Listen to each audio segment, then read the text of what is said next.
Strange Brew Podcast, Season 1, Episode 323. A couple of days early here, but wanted to make sure we kept on the 2-podcast-a-week schedule. And it's not like we're taking off in early September or late September into Week 4, and there's a lot of stuff going on, and stuff can still happen in the NFL. We are kind of getting down the stretch run here, and the Packers are in the running for the division title.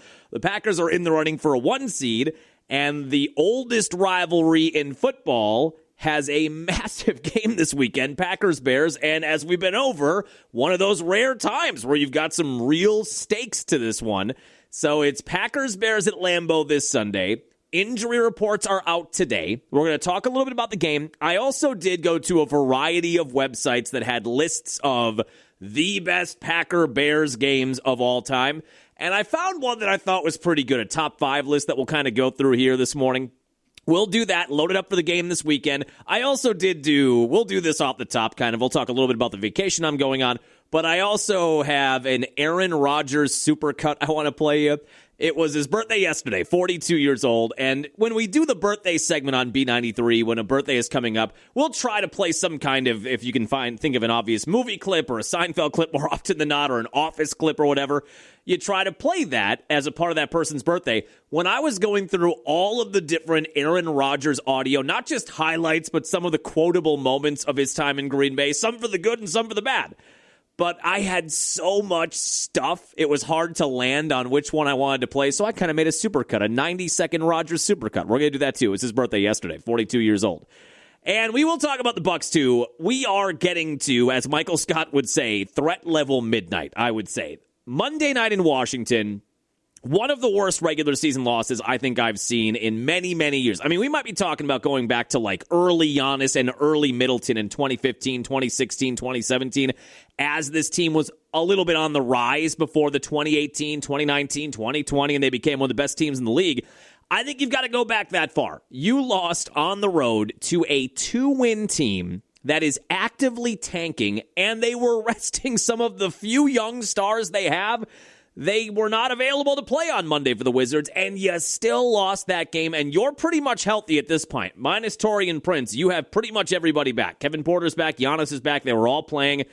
Inexcusable loss on Monday, which has led to, as you would assume, a lot of national conversation about Giannis and the Bucs again, and if this is what they are, which is right now 9-13, losing to 2-win teams, what does that mean at the end of this year? What could it mean at the trade deadline?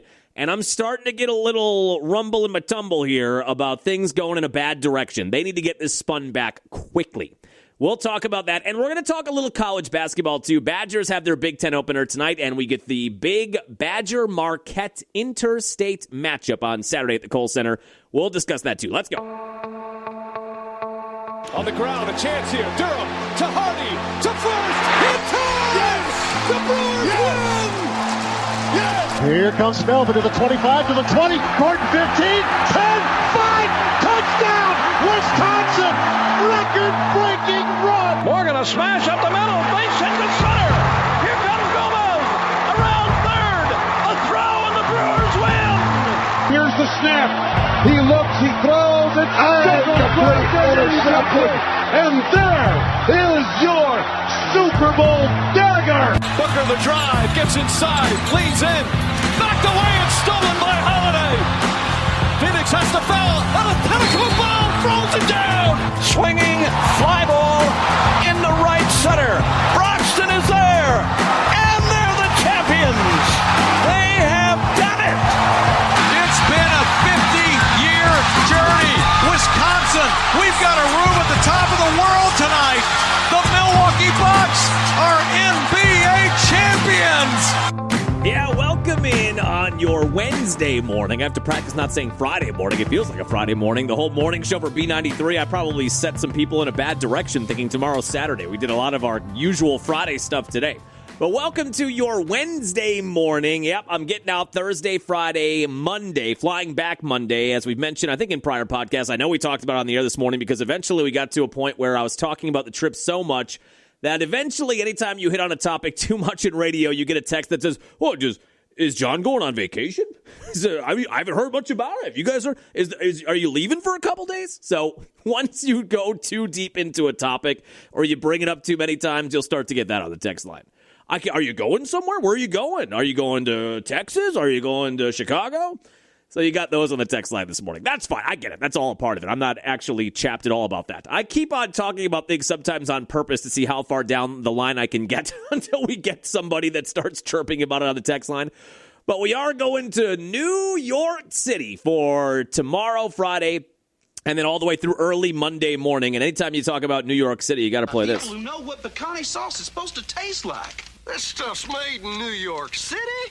New York City! I can't tell you. I was talking on the air about this morning. That is a Pace Picante commercial from 1993. So we're talking 33 years old at this point. I posed this question on the B93 morning show this morning. Is that one of the most effective TV commercials of all time? Because it is better than 3 decades old. And when I've been talking about, not just on the air, but when I talk to friends or whatever about, I'm getting out of town for a little bit, where are you going? New York City. Invariably, and maybe it's because a lot of the people I talk to are my age, so I think if you're in your late 30s, early 40s, or you remember that commercial from the early 90s, it's just stuck in your brain the entire time. But when I think of some of the most effective marketing, the most effective TV advertising of all time, what you want, well, the Don Draper factor here, what you want is for that advertisement to be memorable, for it to forever be in somebody's head, and that is one of them. This stuff's made in New York City. New York City! Get a rope. Pick up the original. I don't remember that part. I let it play. Okay, I only played the one clip this morning. Get a rope? I totally forgot about that. 1993 was a different world. This stuff's made in New York City. New York City! Get a rope. Get a rope? Poor cook. That's who they're going after, is the guy making them the beans and the salsa and the chips. Okay. I don't remember that part of it.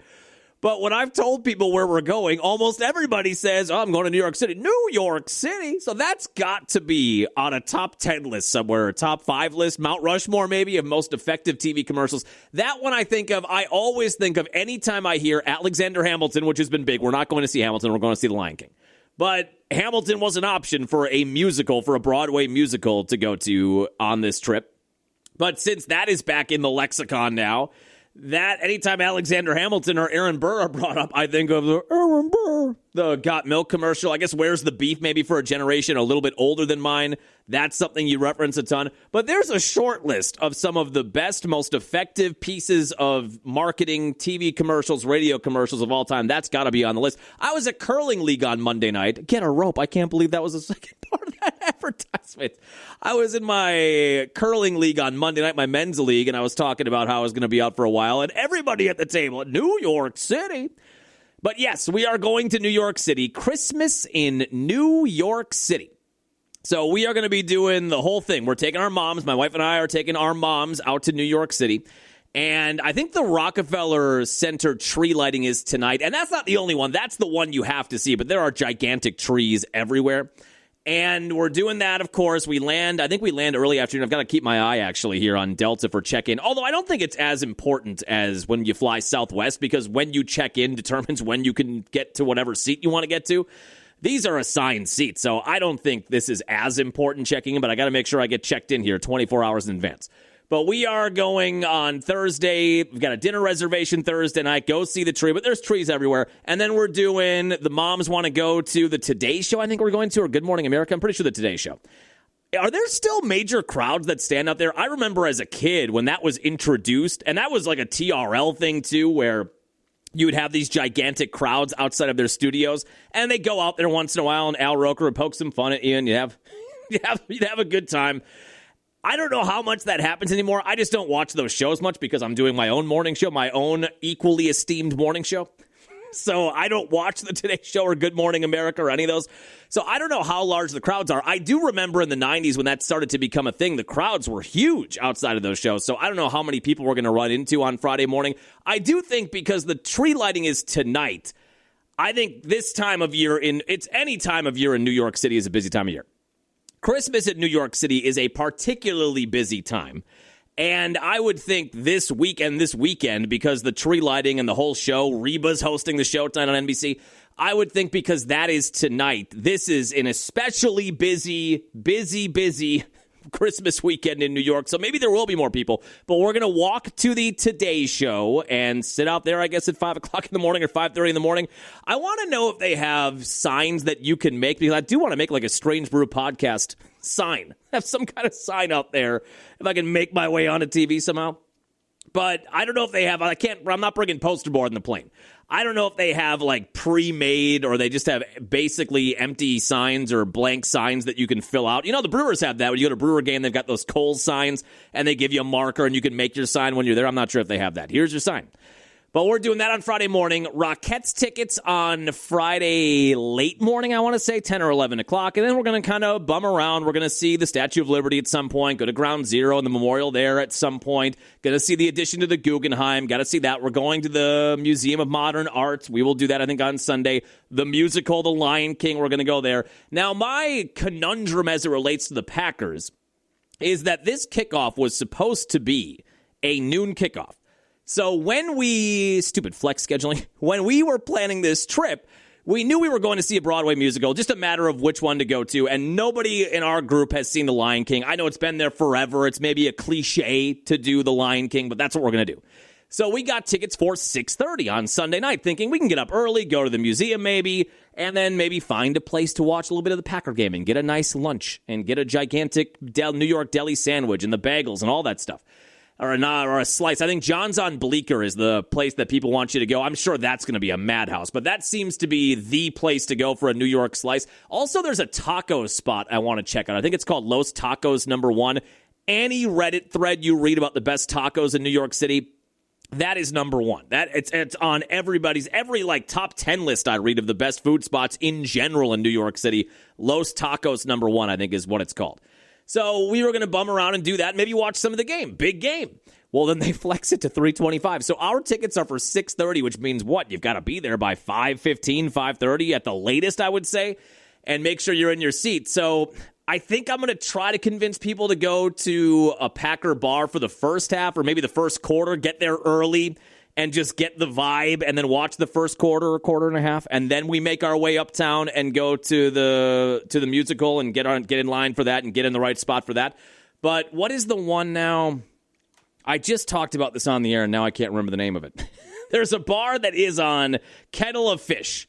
That seems to be the Packer bar. I guess it's been a bar in the Village since the 50s, but that is a big-time Packer bar, Kettle of Fish. And that's not that far from where we are.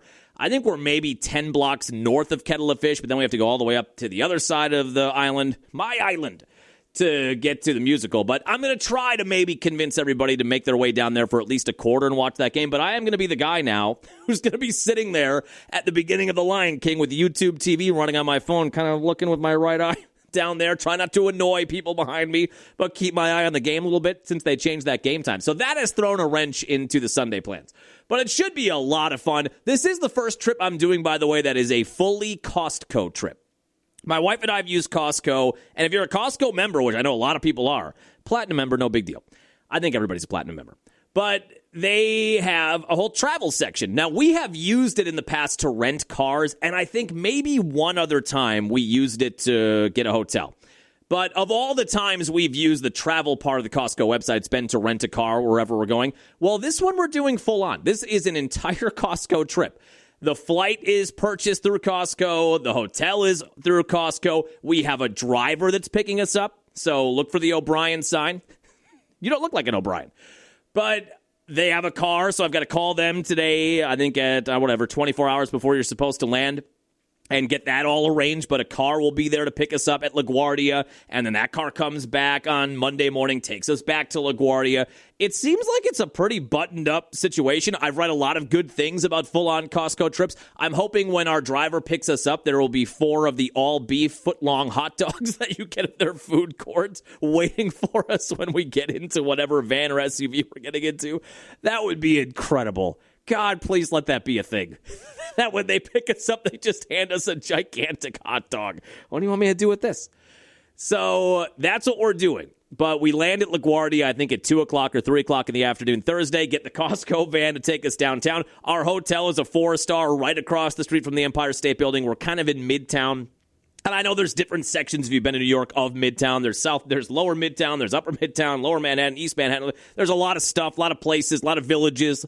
But we are in Midtown. We're right across the street from the Empire State Building, and we're pretty walkable to everything. Sounds like there's a subway station right outside of our hotel, which is nice.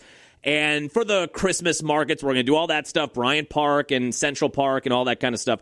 That's all walkable, it looks like. But yeah, dinner reservation on Thursday, Rockettes Friday. Saturday's going to be a touristy day, Statue of Liberty and Ground Zero and that kind of stuff. And then Sunday, going to keep my eye on the Packer game. I think we're doing the Museum of Modern Art, and then we are going to Lion King that night. And then we fly out, I think, early, 7 o'clock, I want to say, on Monday morning from LaGuardia back to Mitchell. I do love the straight shot from Mitchell anywhere. I love Mitchell Airport. There are other nice small airports in our state. I've heard Madison is very nice. I've heard Appleton is actually a very nice small airport that does go to more destinations than you think. But Mitchell is just so calm. I know sometimes we have to fly out of O'Hare. And by the way, if you fly out of Chicago, check Midway. We've done Midway now 3 times, and that's the second thing I check. So the first thing I always check is Milwaukee for any direct flights. Then if I can't get it from Milwaukee, then I start to check Chicago. But I start with Midway now. We've got this great parking lot we've been using that shuttles you to and from your door. It's an awesome area, and as awesome as it can get outside of Midway. All right, I know everything's relative. And they drive you right there. They pick you up. The service has been great. And Midway is a calmer version of O'Hare. I hate flying out of O'Hare, but sometimes you have to.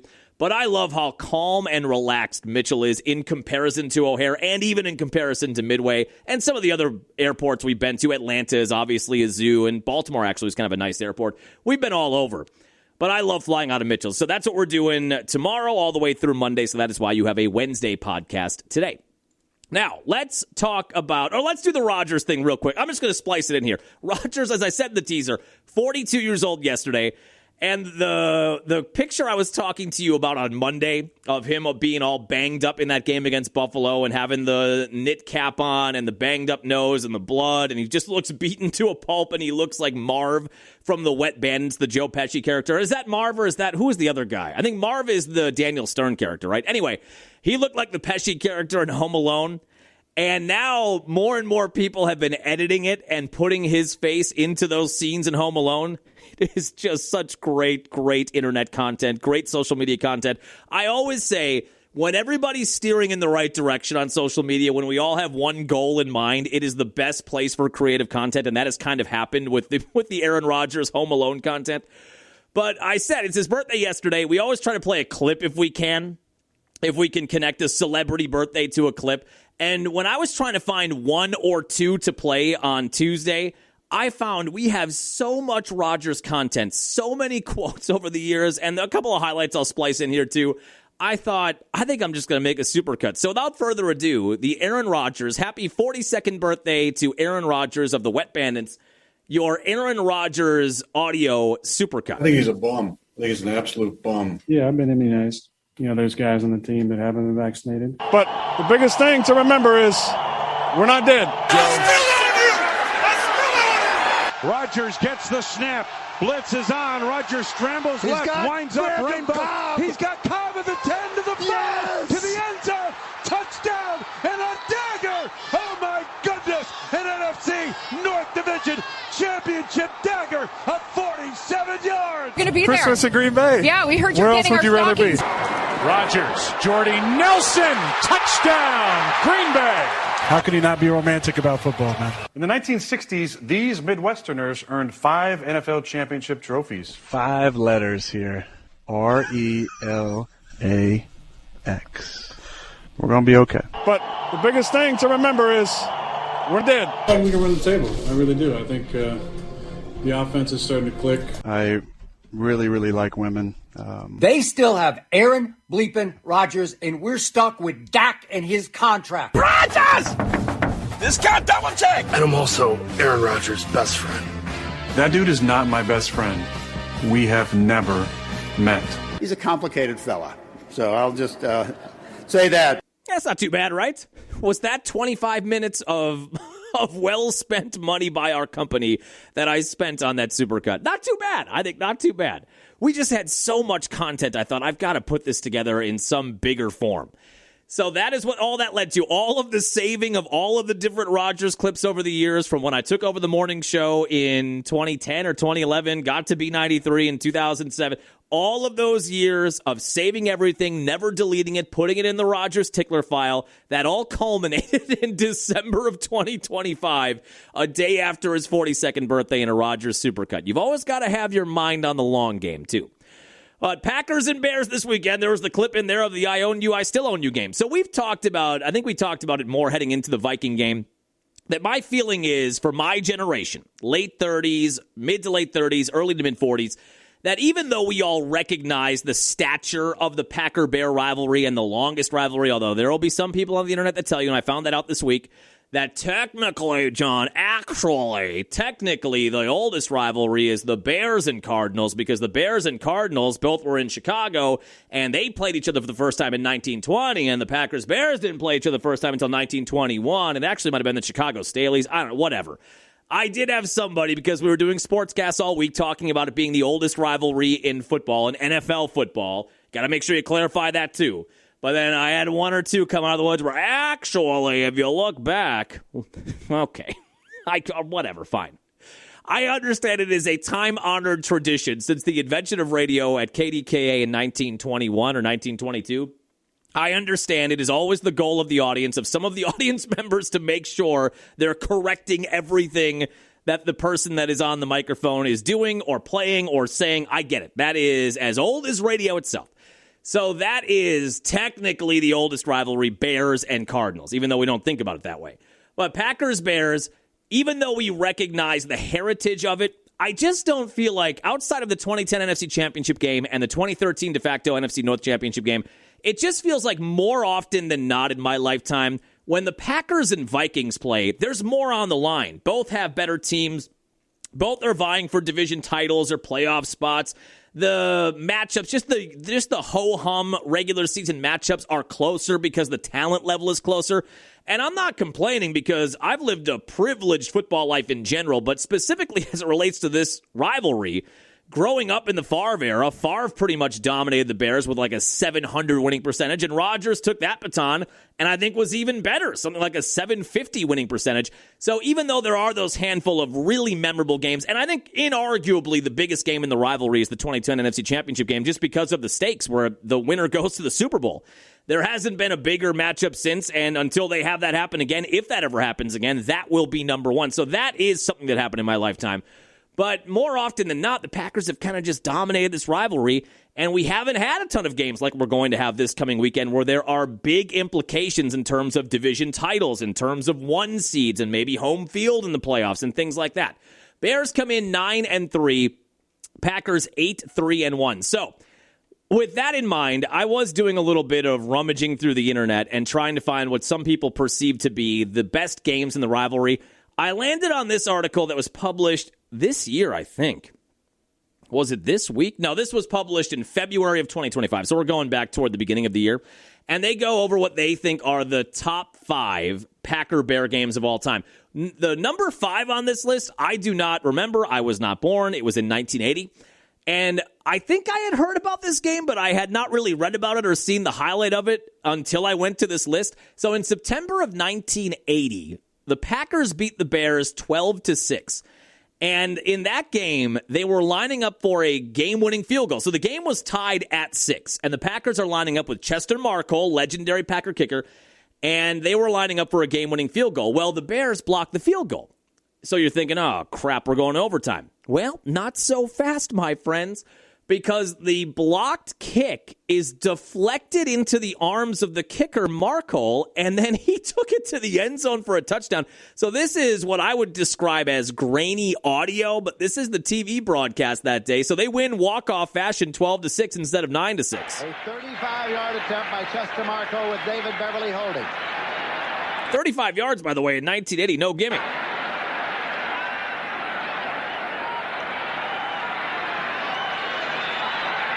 It's blocked. Taken by Marcol. Chester Marcol. Chester Marcol. Chester Marcol takes it in. That was kind of actually, I don't know who was on the call there, but that kind of reminded me, I hate to bring this up, but doesn't that remind you of the Terrell Owens catch in the 98 wildcard game? Owens, Chester Markle. It's blocked.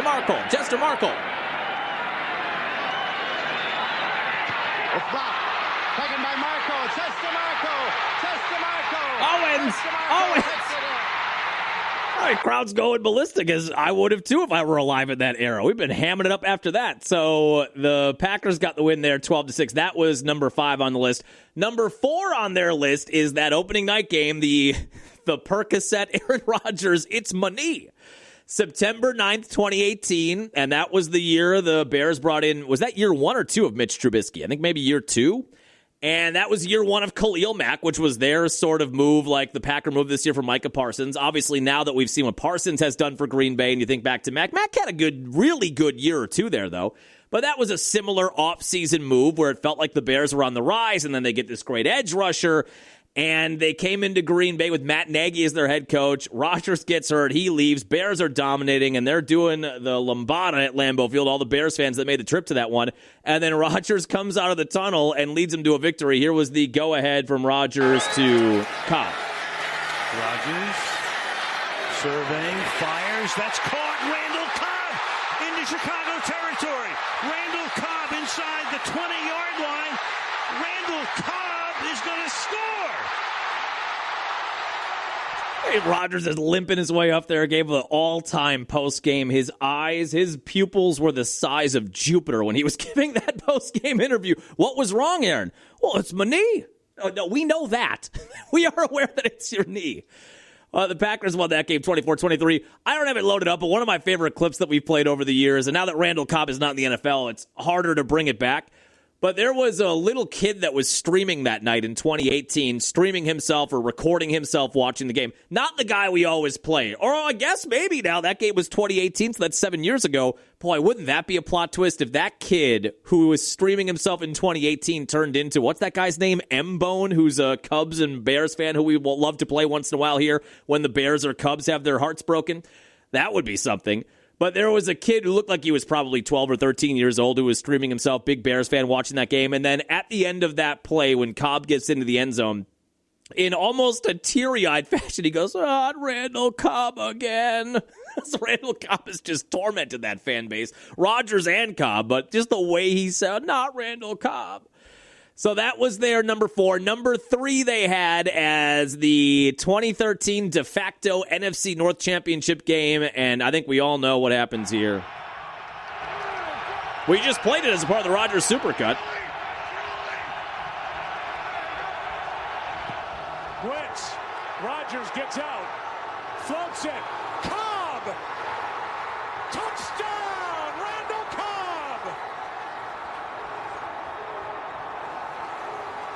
I mean, what a moment. And you look at the crowd. Now, that's the Joe Buck call. We had the Larrabee, the radio, and the McCarron call as a part of the Rodgers Supercut.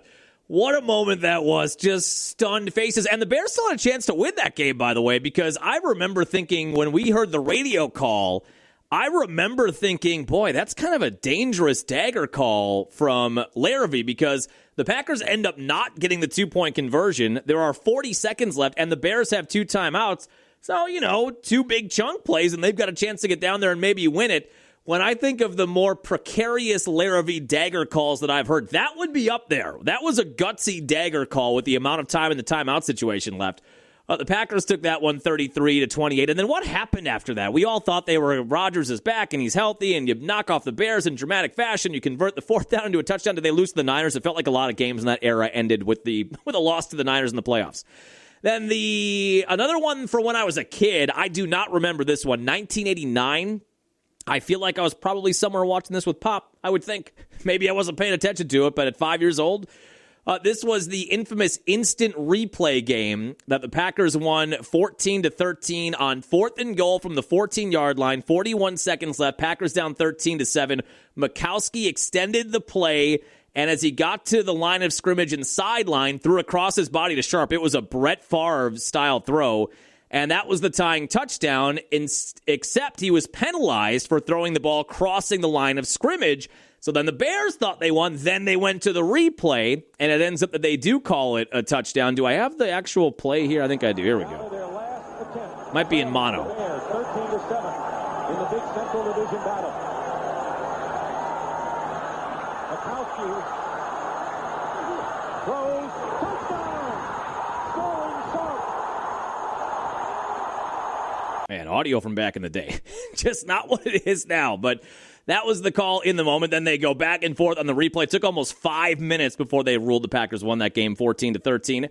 And then, of course, the number one is the NFC Championship game, January 23rd, 2011. I know we've talked about it often on this podcast. I know we've talked about it on the morning show. I was more nervous ultimately for that game than I was for the actual Super Bowl, as much as you didn't want them to get to the big game and then lose that game, because that, as we learned in Super Bowl 32, is equally as heartbreaking. But because it was the Bears and you just knew, like what we talked about, this is the biggest game in a rivalry at that point that was, 90 years old, and now it's better than 100 years old. I think their first matchup, honestly, was 1921, like we talked about with the Cardinals-Bears in 1920. So we're more than 100 years into this. But even at that point, 14 years ago in 2011, you just knew this is the biggest one. This is bragging rights forever until, if it happened again, where they met up in the NFC Championship game, that's the biggest game that you can have when both teams are in the NFC or both teams are in the same conference. And you knew if we can win this game, especially because it was in Chicago, it wouldn't have mattered either way, but that gave it a little extra oomph too. You just knew, God, if we can win this, not only do we get to the Super Bowl, not only do we continue on this magical run of winning all these road games in the playoffs, we have bragging rights for life. Because they could have lost the next 15 straight matchups. Let's say Rodgers gets hurt or whatever. The career falls apart. I don't know what happens. And the Bears end up winning. After that game, the Bears end up winning 10 games in a row in the rivalry or 15 games in a row in the rivalry.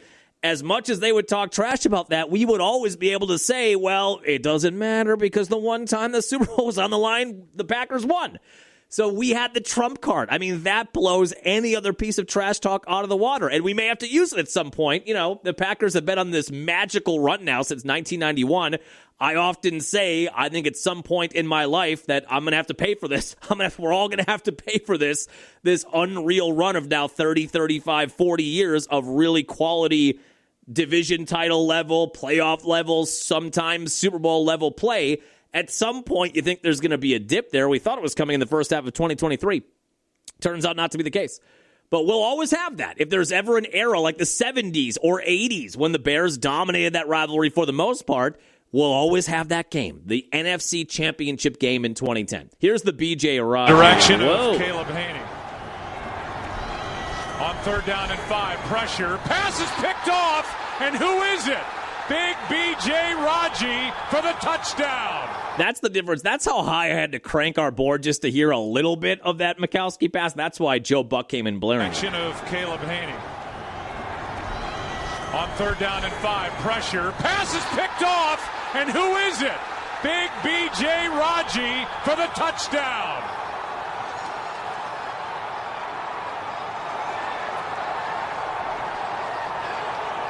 Just an unreal read by him to fake like he was blitzing and then drop back in coverage.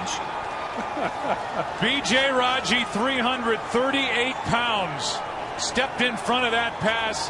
What's he even doing in that position to make the interception? Unbelievable. That Cutler gets hurt, and then he never recovers. His image never recovers in Chicago after that, even though, he had a torn meniscus. It's like, get out there. Come on, toughen up. Midwest football dad, toughen up and get out there. Back in 1957, Johnny Unitas played with a compound fracture at his ankle. You didn't see him complaining about it. But that was a big part of that, too, of BJ. I thought he was going to take a 1-year hiatus. I don't know if we've discussed this or not on the podcast. I think we have. He retired at 29 years old. And I wouldn't say he was at the peak of his powers, but he was still a very good interior defensive lineman. And I kind of thought maybe he takes a year off and comes back, and he just faded away. As Mike Tyson would say, he faded into Bolivia. He faded into oblivion. And we haven't seen him much. I mean, it just says, not that you have to, but we haven't seen him much. Is he in the Packer Hall of Fame? B.J. Raji, I think he is. That might be the last time we saw BJ at a game. He has not been elected to the Packer Hall of Fame. Oh, I think he should be. Only 6 seasons, I guess, but that is such an iconic play that is etched into everybody's memory, and in a year where you won the Super Bowl, one of the biggest plays of that run, I would think you got to get him in there. Yeah, we haven't heard or seen much of BJ Raji, but that was one of those where, wow, he retired kind of young, and then maybe he'll come back at some point, but just never did. So that was the top 5 list. I thought a pretty good top 5 list. Yeah, that Chester Markle game I was only vaguely aware of until I read that list. That would be quite a moment. Could you imagine if on Sunday afternoon the Bears block a kick that would have been the go-ahead field goal and McAnus runs it into the end zone for a touchdown? What a moment that would be. That was a different era where not everything there wasn't YouTube and Twitter, and there weren't people going crazy and conversing in that same way, and that clip would be getting shared everywhere. That's quite a moment in 1980 from Chester Markle. By the way, speaking of kickers, I know this is not Packer Bear related. Did you see on Monday night the Giants kicker? He didn't kick the ball. I don't think I've ever seen that. He duffed it. He lowered his leg too early and got it stuck in the turf. It's like me with a wedge. I mean, he just duffed it and never got the kickoff. I've never seen a kicker. We've seen bad kicks before. We've seen shanked kicks. We've seen blocked kicks.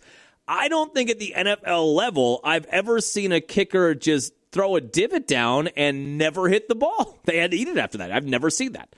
But that was the top 5 list that SI published in early of 2025. So, will this game join that list? I don't know. We'll find out on Sunday, obviously. The injury reports are out this afternoon. The biggest one for the Packers is losing Devontae Wyatt. Now, can you call BJ Raji? Devontae Wyatt has had a very good year on the interior line and has been hurt but was back, has 27 tackles, 4 sacks. Really feels like a good complement to Micah Parsons' game as well.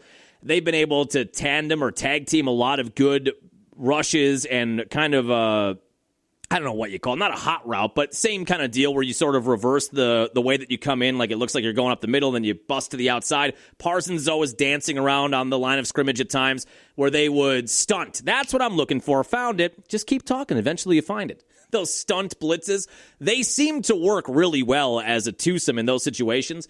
That is a big loss. And this Bear team is predicated primarily on the run. Kyle Monangai has been great for them. Swift has been really good. Both were over 100 yards in that win against the Eagles on Black Friday. They have the second best rushing attack in the NFL, averaging almost 154 yards a game. The Bills are the only better one with James Cook at 155. So we've been over going into the Panther game. The Packers had the third best rush defense in the league, but it hasn't been super good since. They were bad against Carolina. They were okay against Saquon and the Eagles. They were bad against the Giants. It wasn't looking great against the Vikings, but then that big turnover got the Packers up by 2 scores, and that forced the Vikings to get away from running the ball every other play. And there have been spots this year where it just hasn't been great. Now, the overall numbers are good. Packers still have the 4th best rated defense in the NFL in terms of total yards given up per game, 4th best in the league in terms of points given up per game, and 9th best in the league in terms of rushing yards given up per game, even with this rough patch they've been in. But you are facing a different monster. Bears spent a lot of money in the offseason on their offensive line. That appears to be paying off. They've got the two-headed monster that they can work in there. And again, the Packer run defense has been a little suspect in the last 4 or 5 weeks. That would be a concern, especially now that you don't have your key cog in the middle of that in Devontae Wyatt. The other injury news this week, Lucas Van Ness he's the new Nick Perry, where it feels like there's a lot of ability there, and we haven't seen a ton of it, and he's hurt a lot, and it's a lot of foot injuries. They tried to bring him back against Minnesota, played 6 snaps in that game, and left that game. Did not play on Thanksgiving Day. He's back in a walking boot, so that doesn't appear to be good. Discussion early this week was that he was going to try to come back, quote, before the end of the year. Okay. They are opening the practice window this week for running back Marshawn Lloyd. Was Lloyd a 3rd-round pick in 2024? How long has he been on this team? I think I've seen him play a grand total of 1 drive. Marshawn Lloyd was a 3rd-round pick in 2024, played, honest to God, I think 1 or 2 drives last year, couldn't stay on the field, was healthy, we thought, to begin the offseason, immediately got injured the second he hit the field in training camp, and has just not been back. But they are opening his practice window. Doesn't mean he's going to play this weekend, but they are opening his practice window. They are also opening the practice window for Brenton Cox Jr., who was a pretty good edge rusher at the end of last year for this team. And now you work him in, another guy where you feel like now that you have Parsons, everybody is going to have a better chance, right, on the defensive line. So they open his practice window this week. And the big one I think that we have coming in this weekend is whether or not Jaden Reed is going to play. They're coming to the end now of that 21-day practice window. I would think he is going to be activated before the weekend. They asked Matt LaFleur about that. Now, obviously, doing this podcast on Wednesday is not helpful in this regard because we'll probably know more by Friday or Saturday.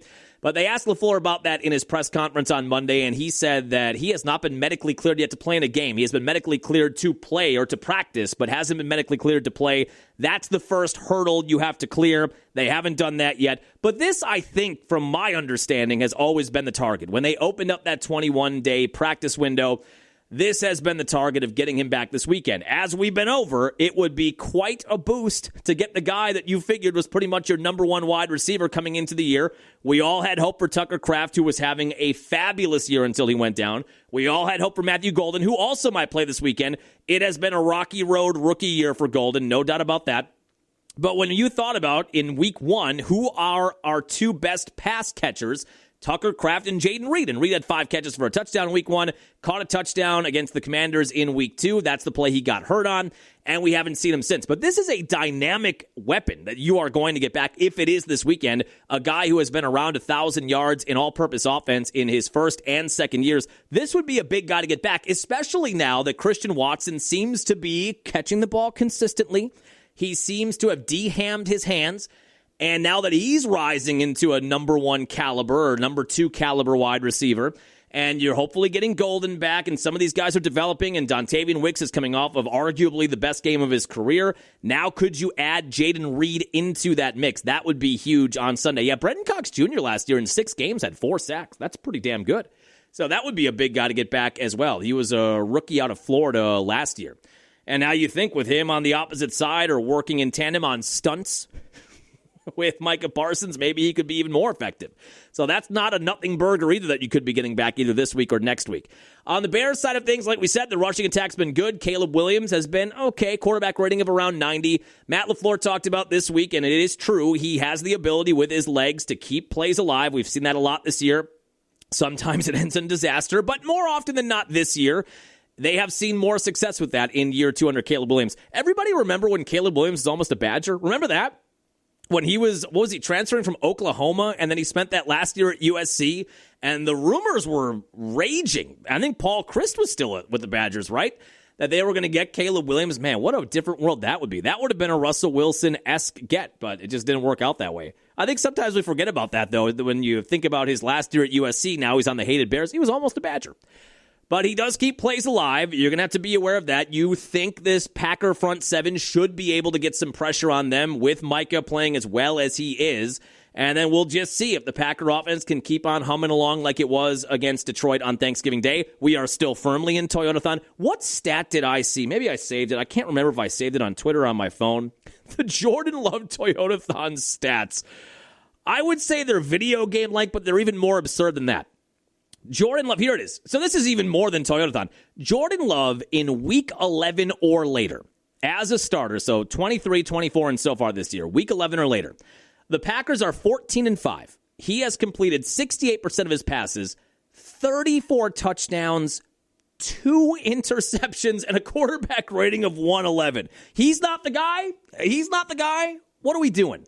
Week 11 or later, a 14-5 record, 34-2 touchdown to interception ratio, and a quarterback rating of 111. When the money's on the table late in the year, that's how good he's been. And people are still going to tell you he's not the guy. It's absurd. I'm not even going to entertain it anymore. I know I've had some people tell me you got to get out of this, John. Just, it's a small group of people. Don't let them get to you. Way more Packer fans believe Love is the guy than don't believe it. And that's probably true. I probably am just kind of listening to the vocal minority there, but it does agitate me. But those numbers are crazy. And we're still in Toyotathon, and now we're in that window of the regular season as well as we get set for a showdown Sunday at Lambeau Field. Now, next week, the Packers are in Denver, which is no walk in the park, obviously, the number 1 team in the AFC right now, and you've got to go there. That's not easy. But then the following week, these two teams match again in Week 16 at Soldier Field. That game did get flexed. That's a Saturday game. I kind of didn't even really know that. I guess I wasn't paying attention to that. But that is Saturday, December 20th. That is now a 7:20 kickoff in Chicago for the second matchup these teams have in 3 weeks. The Packers have been so much better in the division. A lot was talked about last year of the 1-5 division record. Bears fans have been talk, yak, like a podcast about how the Packers were a fingertip away from being 0-6 in the division. So their emphasis this year was to be better in the division. They have been. They are 3-0 in the NFC North heading into Sunday. Packers are now up to 6.5-point favorites. It opened at 5.5. It is now at 6.5, a 3:25 kickoff on Sunday. I would love, obviously we take a win any way you can get it. It would be really sweet on Sunday because I, like a lot of people, and I think some Bears fans, what is the line from Jack Nicholson and A Few Good Men? Deep down in places they don't like to talk about at parties. As much fun as Bears fans are having right now, and they were 5-12 last year and last place, and it's been mostly misery to be a Bears fan from like 1988 until now or somewhere in there toward the end of the Ditka era.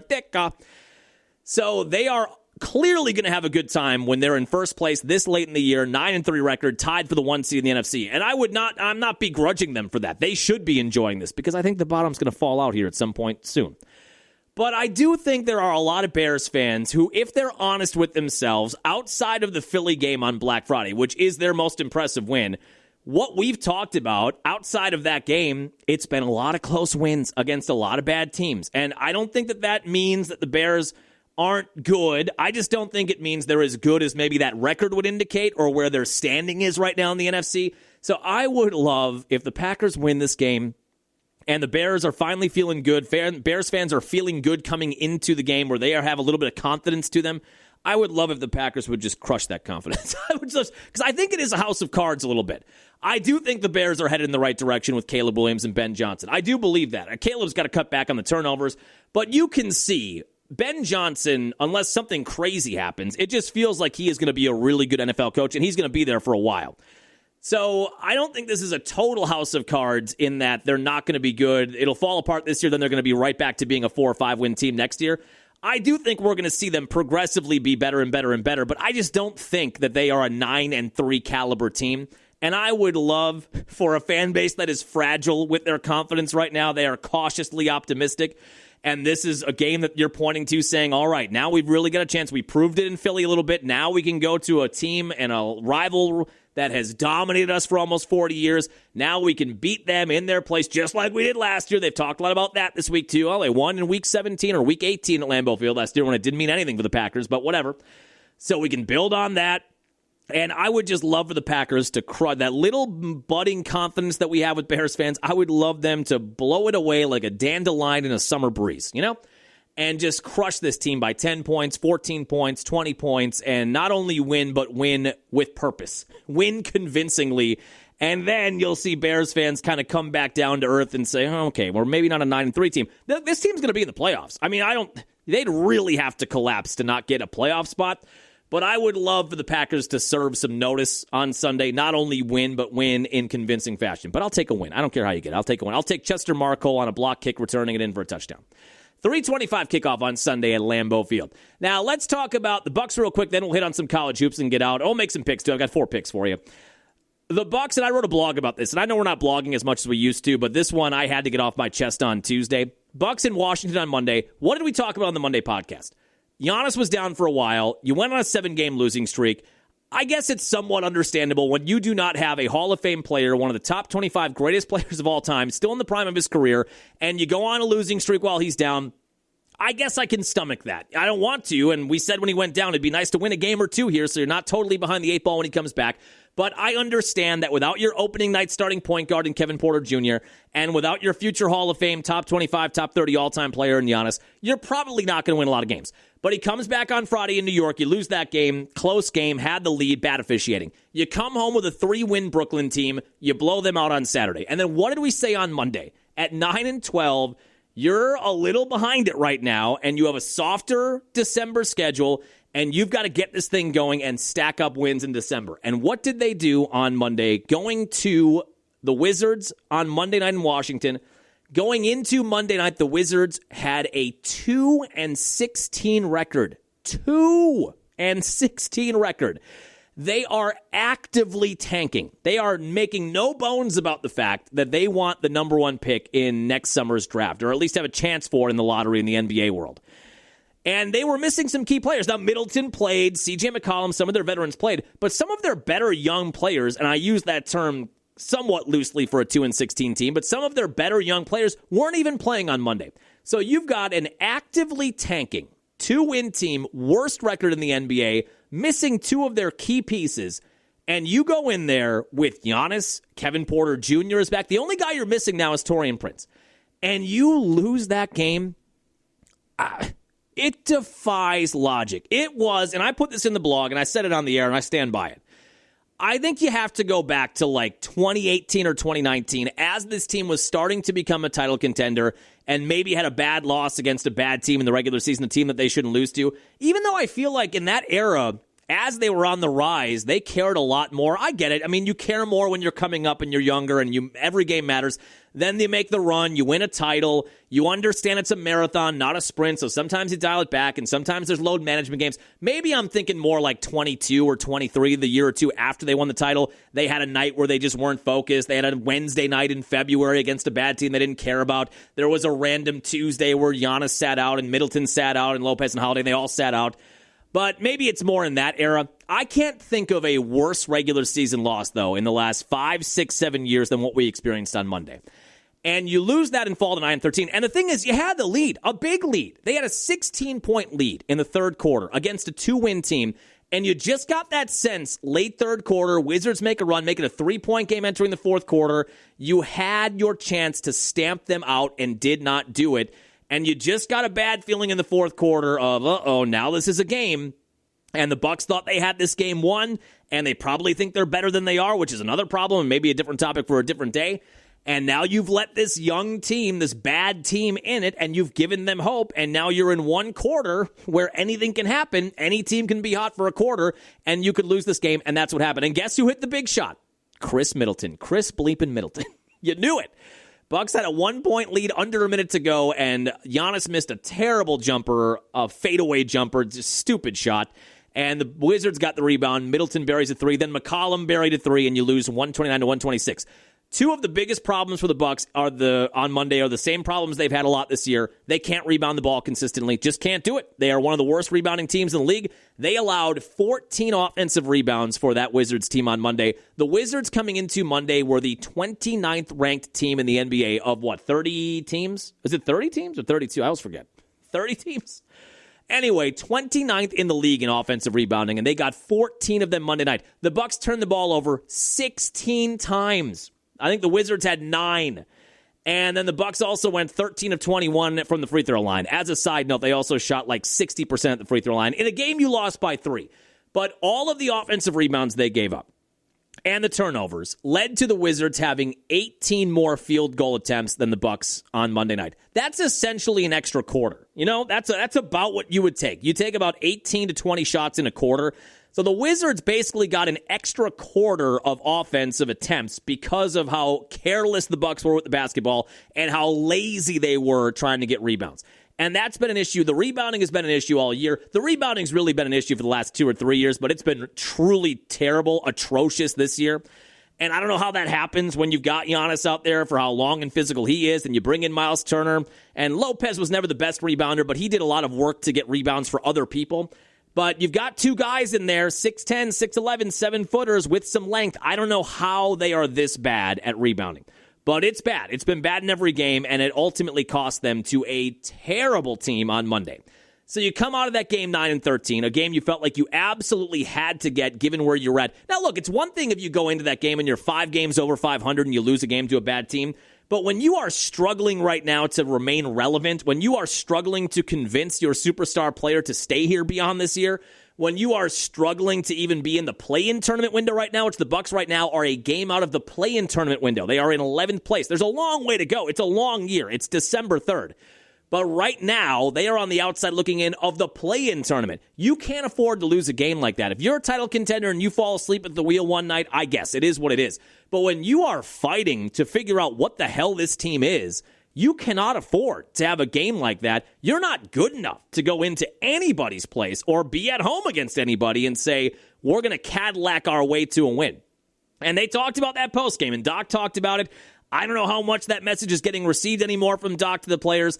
Doc, as I put in the blog, there's so much going on right now. And we talked about at the beginning of the year, I feel like this is a one-year trial for Giannis. This is now the third or fourth different version that they've tried around him. They tried the version with Bledsoe pre-title run. Then they brought in Holiday, and that worked. The Holiday, Middleton, Giannis trio worked. They piled up a ton of wins. They won a title. They made deep runs. And then when the Holiday thing felt like it had expired and the Budenholzer thing felt like it had expired, they hire Griffin, they fire him, they parachute in Doc, they trade Drew, they bring in Dame, they stretch Dame, they bring in Miles Turner. So this is the third or fourth different iteration around Giannis, and they just don't have a lot of leverage to make many moves anymore. So Giannis's contract is up after next year, but they're not going to have a lame duck year with Giannis. I don't think. I could be wrong, but it feels like at the end of this year, you are either signing an extension to stay in Milwaukee for another 2 or 3 years, or we are really going to get to a point, and not fake Shams reporting or fake Shams reporting, but I think we're really going to get to a point, if this team flounders and they win 37 games or 40 games and they barely get in the play-in tournament, or they're out in the play-in tournament, or they barely make the playoffs, and they just don't look like they're headed in the right direction, I think then at the end of the year, we could legitimately be on our way to a what can they get back for Giannis in a trade. And there are some Bucks fans who are looking at this team right now and the roster and how bad the bench is, and maybe this is a team projecting for 40 or less wins. And even though those fans love Giannis, there are some Bucks fans in my life that I know now that are saying, God, I love Giannis. I want him to be here for 20 years, but at this point, you almost have to trade him. If this is what this is going to be, if you want to have any hope in the next 5 years, 3 to 5 years of being competitive again, you've got to get what you can get for him, get the picks you can get for him, restock that way, hope you hit in the draft. And these are buddies of mine that are huge fans that would die for Giannis, but even they're saying now, if this is what this is by the end of this year, not only would Giannis want to move on, but maybe the franchise ultimately has to do something they don't want to do, because that's just where we're at right now. Now, I hope, as I said in the blog, I hope I am overreacting to a truly unsettling game on Monday. I hope they bounce back tonight. They've got the number one team in the Eastern Conference at Fiserv Forum tonight. They are 17-4, the Detroit Pistons. They are back. After 10 years of irrelevance, they are back. And they already have one win against the Bucks this year at Fiserv Forum. I would love for the Bucks to come out tonight and win this game and beat the top team in the East and get to 10-13 and settle us down as fans a bit. But that Monday loss, not only who you lost to and the circumstances, the effort they gave, and just didn't look like they were cohesive at all. It was not good. It didn't give you a good feeling that this is going to get turned around. We could really use this tonight. Would be like the Alka-Seltzer win. This would be like the Tums win, where it could settle our stomachs down a bit. Because seeing what I saw on Monday, and with this team 4 games under 500, and they appear rudderless at the moment, and that can all change. It can change in the span of a week. But right now, that's what it looks like. I have very bad feelings about where this could end up by the end of this year. As somebody who loves Giannis, I think he's my favorite athlete ultimately. And I'm talking about higher on the list than Rodgers, higher on the list than Favre, guys like that, some of the all-time greats. Yount, even though I was kind of young when Yount was in his heyday. Braun, Prince, players like that. I think Giannis has superseded all of those players for me personally. And I want him to be here for forever, and I want them to win a second ring here and make a real run. But you look around right now at this roster, the shine of the 4-1 start is completely worn off, and it just didn't feel like on Monday in a game you kind of had to get that you feel like you needed to look the way they did. Not great heading into tonight. Now, hopefully they can get spun back in the right direction. Hopefully they can get some momentum here in December, and they'll be back to 500 by the end of the month, or a little better than 500 as we go into the new year, and we can feel a little bit better about the direction of this team. But there are going to be some very real conversations, if this stays the way it is, about is there any option before the trade deadline to bring in another big name to restock on the fly? I know a lot of Bucks fans want Doc fired. As I put in the blog, I love Doc as a guy. I love him as a mentor, as a guy who has won a title as a coach, who has played in the league, was a standout at Marquette. His jersey's retired for Marquette in the arena he coaches in now. There's so much I love about Doc. As somebody who covers sports, I just love the way that he conducts himself in pre- and post-game interviews. He's articulate. He's entertaining. He's charismatic. There's a lot I love about Doc. But I'd be lying at this point if I had a lot of faith that Doc in his mid-60s, who is now 17 years removed from that 2008 title in Boston and 15 years removed from his last finals run, I don't know if he's the guy that is going to lead this team or any team on a deep playoff run. I don't know what effectiveness you would see firing him mid-season. I think the return rates on firing a coach mid-year or having a quick trigger there and then going to somebody else, is that going to spur them on to this miraculous turnaround? I don't know. I mean, we saw they fired Adrian Griffin and brought in Doc, and I think Doc was sub 500 the rest of the year, and they were out in the first round. I think it's a diminishing return to fire a coach at this point, bring somebody else in, and try to implement a new system on the fly. That would be something. Firing Doc or moving him to a different role would be something maybe you look at once you get to the offseason. But I know there's plenty of Bucs fans out there right now with the rotations, with the scheme, with leaning on his bench too much, leaning on Bobby Portis and Cole Anthony too much, that would like to see him gone now. I don't know what purpose that serves. I just don't think that that's going to be the elixir. I don't think that's going to be the cure-all if you fired Doc today and brought in somebody else. What would happen is you'd probably give Darvin Ham the job. So I don't think they're bringing in somebody with a totally new philosophy. I think if they fired Doc, Darvin Ham, his lead assistant, would be the guy. And then really how much does this change? I wouldn't think a whole lot. So I don't know what purpose that would serve or what kind of boost that would give them if they did do something with the head coach. But there's a lot of stuff out there right now about, can you rework the roster still? Do you spend what few draft picks you have in the next 3 or 4 years to try to get this to another point by the trade deadline? Or are we just going to see this team middle their way through this year and then we're going to be at a real crossroads at the end of the year, not just with what this team is, but with Giannis as a Buck, which is unfortunate. Let's hope they get it turned around tonight. Badger basketball has their conference opener tonight with Northwestern, 8 o'clock tip time at the Kohl Center. Marquette, not looking great. Overtime winners against Valpo last night, but they were 18-point favorites at home against Valparaiso. Needed overtime to win it, 75-72. We have got Marquette and Wisconsin at the Kohl Center this weekend. We're going to talk about that for picks, which we'll do right now. 2-2 this week or last week, so we are 24-22-2 on the year. Side note, we are going to add, so I'm not going to count the Bronco over for our wins because, like I said on the Monday podcast, the money is not in my account yet because all the games have to be played.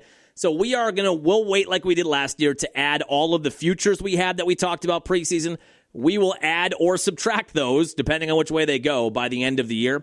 I have added a future. I have added Ohio State to win the College Football National Championship at plus 205. That's where it's at. Next highest is Indiana at plus 600. Anything can happen in a one-off. I think they're a better team than they were last year when they won the title. I think the defense is better. I think Sayan's a better quarterback than they had last year. Unless something crazy happens or they turn the ball over in a weird way multiple times in a game, with how good that defense is, I don't see how somebody's going to knock them off in the playoffs. Now, we could find out this weekend. They have the Big Ten title game, number 1 Ohio State, number 2 Indiana. We'll see how competitive or how close that game is, but I still like the bet. I am taking Ohio State to win the College Football National Championship at plus 205. I am also this weekend taking Ohio State minus 4 against Indiana in the Big Ten championship game. The weird component to this game is the loser of this game is still in. So the winner is probably going to be the number 1 overall seed. The loser is still going to be in the college football playoffs. I guess the question would be, does the loser of this game stay in the top 4 and have a first round bye, or does the loser of this game then end up playing in the prior round? I guess we'll have to see not only how that game plays out, but how the rest of the games play out. But I am going to take Ohio State, even though there's not much on the line here necessarily. I am taking Ohio State minus 4 over Indiana in the Big Ten championship game. In the NFL, I'm taking a Thursday game, which we don't have a chance to do a lot on this podcast because we podcast on Friday. I will take the Lions minus 2.5 at home against the Cowboys. Should be a fun Thursday night game. I mean, this Cowboy team has kind of come out of nowhere in what felt like it was going to be a transition year where they trade Parsons and they have a lot of moving parts. They bring in Pickens. Dak's having a top 10 caliber MVP year. Pickens is having an all-pro year. CeeDee Lamb has been steady. The defense has gotten a little bit better. Kenny Clark on the defensive line. They pick up Williams from the Jets. I mean, they made some moves there. They're sitting at 6-5-1. Lions absolutely have to win this game. If they lose this game, I think it's over for them this year. They are minus 2.5 at home. I'll take the Lions in what I think is going to be a pretty entertaining game. What is not going to be an entertaining game, but I like the line, is the Commanders in Minnesota. I don't know who the Viking quarterback is going to be. I don't think it's going to be McCarthy this weekend. Are they going to go back to that Max Brosmer kid? Washington held their own against a very good Denver team on Sunday night. Lost that game by a point in overtime. The Commanders are plus 1.5 on the road at Minnesota. I think this is going to be a low-scoring game. There is talk that Jaden Daniels could be back this week. Even if it's Marcus Mariota, I like the Commanders in this one, catching a 1.5 on the road against a team right now that just can't score at plus 1.5 in Minnesota. And then we're going to do something for the last pick that I have never done on this podcast. Are you prepared? I am going to take a game blind. I am going to take, in the Wisconsin-Marquette game on Saturday, it's a 1 o'clock tip time. It's at the Kohl Center. I don't know what the line is because there are a lot of days between now and then. We will not know the line on that game until probably Friday night. Now, if we did a Friday podcast, we'd know the line. I like this Badger roster so much more than I like Marquette's roster. For whatever reason, and I guess I kind of get it, Shaka Smart has been sort of going against the grain in college sports. He does not seem to want to take part in the transfer portal. He wants to grow his team like this was 2002, 2003. He wants to recruit guys. He wants them to stay for 2 or 3 or 4 years and develop. And I think that's admirable in some ways. But I also think it's dumb in some ways because everybody else, every school has adapted to the NIL transfer portal era, even mid-majors, even small schools. And with the amount of money that Shaka is getting paid at Marquette, he cannot suffer through a couple of bad years here just because he's stubborn and does not want to take part in that version of college athletics. He's going to have to dip his toe in the water at some point, but it has led to a roster right now that just doesn't have a ton of talent on it. They beat, like I said, Valpo in overtime, so they're 5-4 on the year. Badgers are 5-2 going into tonight's matchup against Northwestern. Wildcats are also 5-2, but I like what they've done at Wisconsin. I think Greg Gard has been so good, I mean, shockingly good, in the transfer portal NIL era of keeping some guys around for 2 or 3 or 4 years, supplementing the periphery talent. That backcourt of Blackwell and the newcomer Nick Boyd, they have not skipped a beat with John Tonje. I mean, Nick Boyd is averaging almost 20 points a game. He's right on that same level Tonje was. I think Austin Rapp, the sophomore forward, is going to continue to develop, 6'10". Nolan Winter's been a steady double-double every game. I just think there's more talent across the board. I think before all is said and done, Badger basketball will be a top 20, top 15 team. They're going to finish top 4 or 5 in the Big Ten like they always do, win 23, 24 games. Even though they lost 2 games, they lost TCU, got blown out by BYU. It's so early in the year. As this team comes together, I just love the talent on the Badger program top to bottom. So I don't know what the line's going to be. It could be 5. It could be 10. It could be 14. I don't know what it is. Whatever the line is, I'm taking it for the Badgers. It is a blind bet. So those are your 4 picks. OSU -4, Detroit -2.5, Thursday Night Football, the Commanders +1.5 at Minnesota, and Badger basketball on Saturday. We are betting blind. Whatever the line is, we'll recap it Tuesday. Whatever the line is, I'm taking the Badgers in that game Saturday at the Kohl Center. That'll do it for us here on your Wednesday. Enjoy the rest of your work week and the weekend, and I will get back after it with a trip recap on Tuesday, hopefully a Victory Tuesday podcast as well. Have a happy, safe week. We'll chat with you then. As always, go Packers and the Bears.